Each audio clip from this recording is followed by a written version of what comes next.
Hello दोस्तों, स्वागत है आपका गेट सक्सेस में। Today we are going to talk about railway RRB ministerial and isolated post. ये पूरी वीडियो हिंदी में रहने वाली है। बिल्कुल भी इंग्लिश का यूज़ नहीं करेंगे। ठीक है।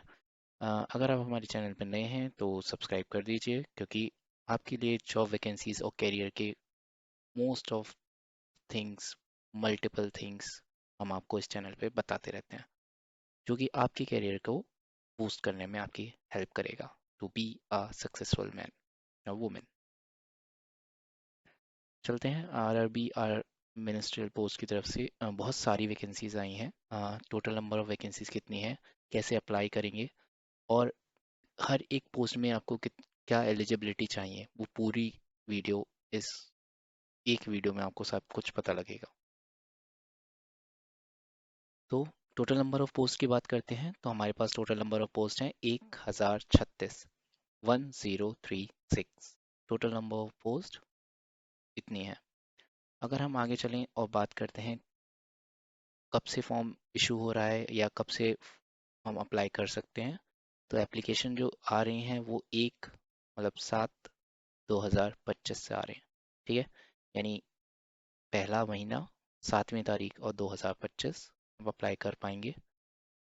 और लास्ट डेट ऑफ अप्लाई की है 6/2/2025, यानी फरवरी में 6 तारीख को ये एप्लीकेशन क्लोज हो जाएंगी। ठीक है। तो आप इसको अप्लाई कर सकते हैं अगले महीने तक। टोटल पोस्ट फिर से मैंने आपको बता दी थी। ठीक है। चलिए अब बात करते हैं कि लास्ट डेट कौन सी होगी जिसमें हम फीस सबमिट कर पाएंगे। तो वो आखिरी डेट 6/2/2025 ही है। ठीक है। अभी तक तो यही है, बाद में हो सकता है चेंज हो जाए एज पर एप्लीकेशन। राइट। तो अगर आगे बात करें कि वैकेंसीज कितनी है, कौन कौन सी वैकेंसीज आ रही हैं, सच बताऊं तो मल्टीपल वैकेंसीज हैं और टीचर्स की वैकेंसीज भी इसमें शामिल हैं। राइट। तो जो लोग टीचर के एस्पेक्ट से सोच रहे हैं तो आपको इसमें ज़रूर मिलेगा। राइट। चांस। तो अब बात करते हैं कि कैटेगरी के हिसाब से फ़ीस कितनी जाने वाली है आपकी। आप किस कैटेगरी में बिलोंग करते हैं तो कितनी फ़ीस लगेगी। अगर हम सीधी सीधी बात करें तो जनरल कैटेगरी के लिए 500 रुपीज़। ओबीसी और जनरल नॉर्मली सेम ही रहता है, 500। ये टैक्स एक्सक्लूडेड है, जीएसटी इस पे लग जाएगा। ठीक है। और SC ST के लिए 250 राइट, दोनों के लिए। अगर हम बात करते हैं इन दोनों कैटेगरी, जनरल एंड ओबीसी, इनमें से हटा दें, जो इनमी कैटेगरी में आते हैं EWS, जो कि वीकर सेक्शन ऑफ इकोनॉमी है, उनके लिए भी 250 रुपये फीस रखी गई है। लेकिन इसमें थोड़ा सा सब चीज़ें ऐसी नहीं है जैसे दिख रही हैं। ठीक है। तो अगर अगर मैं आपको सीधे लेके चलता हूँ जो ऑफिशियल पेज है, ठीक है, इनकी नोटिफिकेशन का, अगर आप चाहें तो वीडियो को 2 मिनट पॉज कर सकते हैं और यहाँ पे आप पूरी डिटेल्स पढ़ सकते हैं कि EWS के लिए 250 रुपये कैसे हैं और बाकियों के लिए 500 कैसे है। ठीक है। तो मैं इस वीडियो में यहाँ से आपको 2 मिनट आगे लेके चलता हूँ। ठीक। अब बात करते हैं कि वैकेंसीज कैसे हैं और कितनी वैकेंसीज आ रही हैं। तो पहला है आपका post graduate teacher PGT teachers के लिए 187, पूरी 187 वैकेंसीज आई हैं। इसमें हम आपको अगर बताएं कि कौन कौन सी एलिजिबिलिटी हैं, जाहिर सी बात है अगर आपको PGT बनना है तो नॉर्मल जो एजुकेशन क्वालिफिकेशन है वो तो आपको चाहिए, मास्टर डिग्री। ठीक है। In relative subject for which you are applying. ठीक है। जिस सब्जेक्ट के लिए आप अप्लाई कर रहे हो उसकी वार्यता के अनुसार आपके पास डिग्री होनी चाहिए। ठीक है। मिनिमम 50% नंबर होने चाहिए। बीएड एग्ज़ाम पास होना चाहिए। ठीक है। आपका मिनिमम एज क्राइटेरिया 18 और मैक्सिमम 48 ईयर्स तक यहाँ आप अप्लाई कर पाओगे। ठीक है।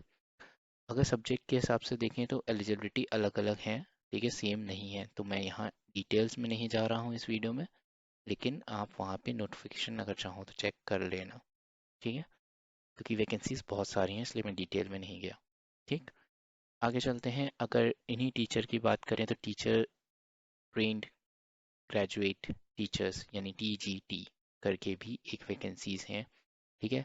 वो पोस्ट ग्रेजुएट था, ये नीचे है थोड़ा सा उससे लेवल, लेकिन इसकी वैकेंसीज ज़्यादा हैं। यहाँ पे 338 338 पोस्ट आपको मिलती हैं। ठीक है, इसके लिए क्राइटेरिया नॉर्मल है जो होना चाहिए। बैचलर डिग्री आपको रिलेटिव सब्जेक्ट में चाहिए। ठीक है, 50% मार्क्स होने चाहिए। ठीक है, बीएड या डीएलएड डिग्री इसमें वैलिड है। ठीक है, तो जो बच्चे प्राइमरी के लिए भर रहे थे वो इसमें अप्लाई कर सकते हैं। ठीक, डीएलएड डिग्री यहाँ पे वैलिड हो जाती है, तो आप चाहें तो इन 338 पोस्ट के लिए अप्लाई कर पाएंगे। ठीक, तो इसके अलावा आपको अगर और डिग्रीज की बात करें तो बैचलर डिग्री, ठीक है, स्पेसिफिक सब्जेक्ट के अंदर आपको 45% मार्क्स से एनसीटीई के रूल के अकॉर्डिंग पास होना चाहिए। ठीक है, या 12th पास होना चाहिए 50% मार्क्स से। 4 साल वाला जो आपका बी एल एड चलता है, अगर वो आप पास्ड हैं तो साथ ही साथ आपको, यानी इसमें बीए बीएड बीएससी मान्य है, लेकिन साथ में आपको टैट क्वालिफाई होना चाहिए।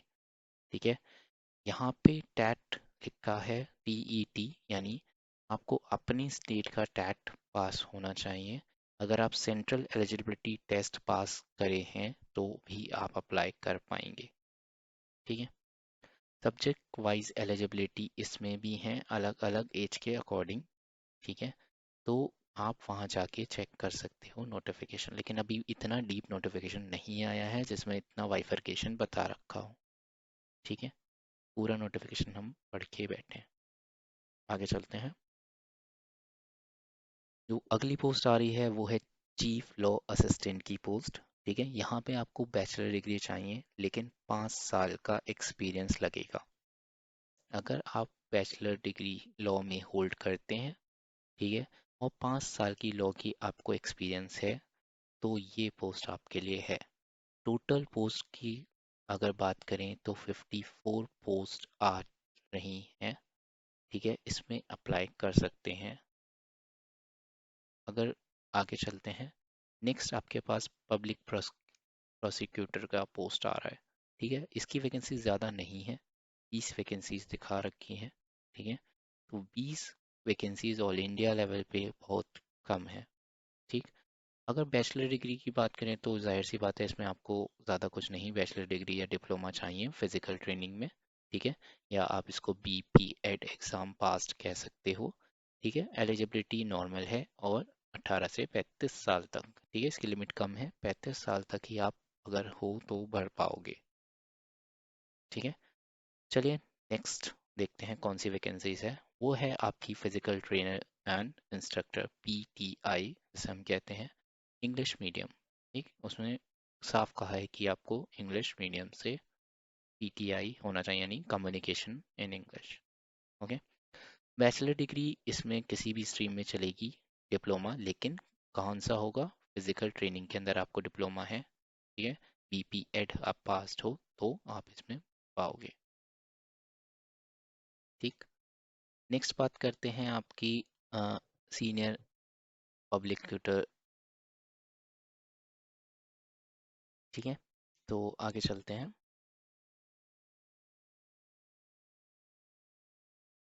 अगली वैकेंसी जो है वो है पब्लिसिटी इंस्पेक्टर की। ठीक है, इसमें आपको 3 पोस्ट देखने को मिलती हैं, बहुत कम है पता है, लेकिन इसमें आपको चाहिए क्या, देख लीजिए। अगर आप जर्नलिज्म फील्ड से भी आते हैं ना तब भी आप इसमें अप्लाई कर पाओगे। बैचलर डिग्री चाहिए किसी भी स्ट्रीम में, या diploma in public relation advertisement या जनरल मास कम्युनिकेशन। सच में पहली बार ऐसा है कि मास कम्युनिकेशन के लिए वैकेंसी मैं देख रहा हूँ। ठीक है, इसमें आपकी एज जो है 18 से 36 साल की एज है। ठीक, मल्टीपल पोस्ट हैं, आप मल्टीपल फील्ड से आते हैं तब भी रेलवे आपको मौका दे रहा है, और एज लिमिट अच्छी खासी है, 36 इज हाईएस्ट आई थिंक।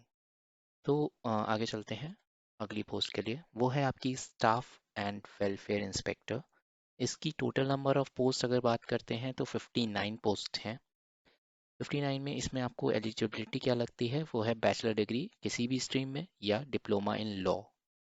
ठीक है, जैसा उन्होंने लिखा है मैं वैसे ही बोल रहा हूँ, डिप्लोमा इन लॉ एलएलबी। ठीक है, या लेबर लॉज के बारे में जानकारी ना चाहें, या आप एमबीए अगर करे हो, ठीक है, विद पर्सनल मैनेजमेंट स्पेसिफिकेशन या specialisations, then you can apply.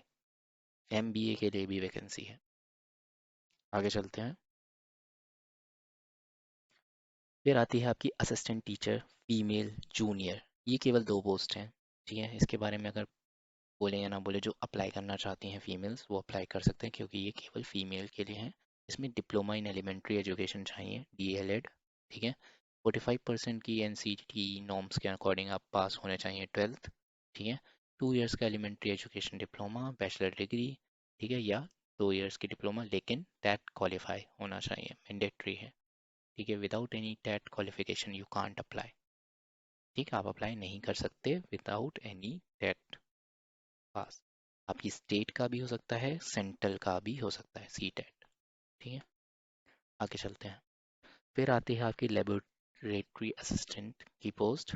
इसमें आपको टोटल 7 पोस्ट मिलती हैं, ठीक है। इसके लिए ज़्यादा क्राइटेरिया नहीं है, बस 12th पास होना चाहिए साइंस स्ट्रीम से, और 1 साल का अगर आप एक्सपीरियंस होल्ड करते हो, ठीक है, तो आप स्पेसिफिक फील्ड में तो आप जा सकते हो। 18 से 48 ईयर्स तक इसमें अप्लाई कर पाओगे, लेकिन 30 से पहले वाले ही करें तो ज़्यादा अच्छा रहता है। लेकिन हाँ, अगर आपके पास अपॉर्चुनिटी है तो आप भर सकते हो, ठीक है। क्योंकि फिर आप देख सकते हो आपको कैसे एडजस्ट करना है। अगर आप एलिजिबल हो तो भरो, सिंपल। नेक्स्ट करते हैं। अगली जो पोस्ट आती है इसी में अगला फेज है, वो है लैब असिस्टेंट ग्रेड 3, ठीक है, केमिस्ट्री, ठीक। तो अब केमिस्ट की पोस्ट, ठीक है। अब अगर आप देखो तो 12वीं पास, ठीक है, साइंस से, फिजिकल या केमिस्ट्री में, ठीक है। उसके बाद सब्जेक्ट वाइज डिप्लोमा अगर आप है तब भी चलेगा इसमें, ठीक है। लेकिन इसकी देख लो एज जो है वो 33 रखी है। उसकी वो सीनियर था, इसलिए उसके लिए 48 तक एलिजिबिलिटी रखी गई है, ठीक है। सो बहुत सारी पोस्टें हैं, आप अप्लाई कर सकते हो। और सबसे बेस्ट बात यह है कि यहाँ फीस बहुत कम है, ठीक है। अगर आप किसी टीचर बैकग्राउंड से भी आते हो तो आपको शायद पता है कि बाकी जो फीसेस हैं वो बहुत ज़्यादा होती हैं अप्लाई करने की। मैक्सिमम फीस आपकी जाती है 1500, 1000, ठीक है, इसमें नहीं जा रही है। तो ट्राई करो, पेपर देना ज़रूरी है। अभी क्या आगे मैं ये भी बता रहा हूँ कि इसमें आपको चाहिए क्या, एजुकेशन क्वालिफिकेशन क्या है, पेपर कैसा आने वाला है, ठीक है, इसी वीडियो में डिस्कस करेंगे। चलिए, अब बात करते हैं पैटर्न की। पेपर का पैटर्न क्या है और कैसे आप क्रैक कर सकते हो एग्ज़ाम, ठीक है। तो एज पर द नोटिफिकेशन है ये, ठीक है, बाद में चेंज होता है तो कुछ नहीं कह सकते। करंट नोटिफिकेशन के अकॉर्डिंग, ठीक है, जो पेपर आएगा उसे हम कहेंगे सीबीटी, ठीक। 90 मिनट्स की ड्यूरेशन होगी पेपर की। 100 क्वेश्चंस होंगे, 120 मिनट में करने होंगे, ठीक है। मतलब 120 मिनट में नहीं करने होंगे, 90 मिनट्स की ड्यूरेशन होगी, 100 क्वेश्चंस होंगे। पीडब्ल्यू बीडी से अगर आप कैंडिडेट आते हैं तब आपको 120 मिनट मिलेंगे, जो कर सकते हैं, लेकिन 90 मिनट्स की ड्यूरेशन है, ठीक है। आगे बात करते हैं क्वेश्चन पेपर कैसा होगा। तो क्वेश्चन पेपर टोटली आपका ऑब्जेक्टिव यानी मल्टीपल चॉइस क्वेश्चन होने वाला है, ठीक। सिलेक्शन वाइज अगर मार्क की बात करें तो सेक्शन वाइज मार्क्स होंगे, ठीक है। मार्क्स जो हैं उन्होंने सेक्शन के हिसाब से बांट रखे हैं, ठीक है। 100 मार्क्स का क्वेश्चन पेपर, अगर आपके 4 सब्जेक्ट्स हैं तो 4 के अकॉर्डिंग डिवाइड हो जाएगा, ठीक है। दूसरी बात, यहाँ पे देखो ऑल पोस्ट के लिए लिखा है एक्सेप्ट केवल जूनियर ट्रांसलेटर और हिंदी आर्ट इन डिटेल, ठीक है। तो इसमें जो आपको है ट्रांसलेटर, ठीक है, जूनियर ट्रांसलेटर की जो पोस्ट आ रही है उसके लिए हो सकता है ये ऑप्शनल टाइप ना आ जाए, ठीक है। वहाँ पे आपको रिटन स्क्रिप्टेड देना पड़े, या वैसे जो टेस्ट उनका है, ठीक, हर एक के लिए नहीं है, ठीक है। अगर बात करते हैं मिनिमम मार्क्स परसेंटेज की, ठीक है, तो एलिजिबिलिटी क्राइटेरिया जो जनरल के लिए है वो 40% है पास होने का। और देखने की बात है ईडब्ल्यूएस के लिए भी सेम ही है, बस बीच में डिफरेंस है, लेकिन पासिंग मार्क्स परसेंटेज जो है वो सेम है। ओबीसी के लिए, नॉन क्रीमी लेयर के लिए 30% को उन्होंने रखा है। एससी एसटी भी 30 रखा है, और मतलब एससी 30 रखा है, एसटी आपको 25% पे रखा है। ये केवल फर्स्ट फेज ऑफ एलिजिबिलिटी है एज पर द नोटिफिकेशन, ठीक है। दीज परसेंटेज ऑफ मार्क्स ठीक है, जो एलिजिबल है उसमें रिलैक्सेशन ऑफ 2 मार्क्स PWBD को दिया जाएगा। ठीक है, जो कैंडिडेट उस कैटेगरी में बिलोंग करते हैं स्पेसिफिकली, केवल उनको 2 मार्क्स का ग्रेस कह लो या 2 मार्क्स की छूट कह लो, ठीक है, मिलेगी। ये रहा पेपर। अब इसका पैटर्न और क्या है, और क्या चीज़ है, तो देख लो सब्जेक्ट्स। ठीक है, सब्जेक्ट में आपका प्रोफेशनल एबिलिटीज़ आती हैं 50 नंबर की। ठीक है, जनरल अवेयरनेस आएगा 15 नंबर का। जनरल इंटेलिजेंस या रीजनिंग इसे कहते हैं, आपको 15 मार्क्स की देखने को मिलेगी। मैथ्स आपको बहुत कम यानी 10 नंबर की देखने को मिल रही है। और जनरल साइंस यानी GKB का हो या GS का हो, ठीक है, क्योंकि साइंस में आपका वो GK से रिलेटेड क्वेश्चन निकाल के डाल देते हैं। ठीक है, तो आपको वो 10 नंबर का मिलेगा। ठीक है, टोटल नंबर ऑफ क्वेश्चन 100 हैं, तो जाहिर सी बात है जो उसके अलोकेटेड मार्क्स हैं वो भी 100 मिलेंगे। तो ये रहा पूरा सब्जेक्ट का पैटर्न और वो रहा पूरा मार्क्स का क्राइटेरिया कैसे मार्किंग होगी। इसके अलावा अगर आपको कुछ और जानना है तो आप कमेंट बॉक्स में कमेंट कर सकते हो। ठीक है, तो अब हाउ टू अप्लाई, ठीक है, इसके लिए आपको हमारा चैनल सब्सक्राइब करना पड़ेगा और नेक्स्ट वीडियो जैसे ही अपलोड होगी, ठीक है, वो आपको देखनी पड़ेगी। सो मैं बस इतना रिक्वेस्ट करूँगा कि अगर आपको ये वीडियो पसंद आई और इन्फॉर्मेशनल लगी हो तो चैनल को सब्सक्राइब कर दीजिए, और चैनल सब्सक्राइब नहीं भी करेंगे तो शेयर ज़रूर करिए ताकि वो लोग अप्लाई कर सके जो सच में नीडेड है। टीचर्स की वैकेंसीज नहीं आ रही हैं, लेकिन ये वैकेंसीज उन लोगों के लिए बहुत इंपॉर्टेंट रखती हैं जो आगे टीचर के लिए अप्लाई कर रहे हैं। ठीक है, क्योंकि वो पोस्ट सबसे ज़्यादा दिखने को मिली हैं हमें इस वाले वैकेंसी में। ठीक है, तो thank you for watching, and if you are able, then like, share and subscribe to our channel. Thank you.